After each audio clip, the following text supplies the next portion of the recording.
Okay. So, అక్కడ start అయిన మీ journey ఎక్కడి వరకు వెళ్ళింది సార్? ఐ మీన్ సుమారు ఎన్ని పాటలు రాసుంటారు? దగ్గర దగ్గర మళ్ళీ బాలయ్య బాబు గారికి ఎంపటే సీమసింహం రాంప్రసాద్ గారు డైరెక్టర్, చిరునవ్వుతో రాంప్రసాద్ గారు. ఈ పాట ఆడియో వచ్చేసింది బయటికి. ఆ పాట బాగా ట్రెండింగ్లో ఉంది. చాలా అందరూ చాలా మేము అప్రిషియేట్ చేశారు, చాలా బాగుందని. మళ్ళీ ఎంపటే నన్ను రాంప్రసాద్ గారు మన బాలయ్య బాబు గారికి కూడా మంచి మాస్ సాంగ్ చూడు సీను అని చెప్పేసి రాంప్రసాద్ గారు నాకు చెప్పటం.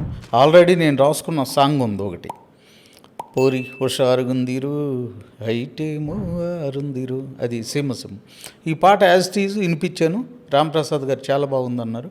అట్లాగే బాలయ్య బాబు గారి దగ్గర తీసుకెళ్ళి నన్ను పరిచయం చేసి లొకేషన్లో ఈ పాట ఆయన కొత్త కుర్రోడు చిరంజీవి గారికి రాశారు ఫస్ట్ సాంగ్, ఈయన దగ్గర ఇంకో సాంగ్ ఉంది అని నాకు నా సాంగ్ వినిపించారు రాంప్రసాద్ గారు. వినిపించమంటే నేను బాలయ్య బాబు గారితో డైరెక్ట్గా ఆయన ఎదురు కూర్చుని వినిపించాను.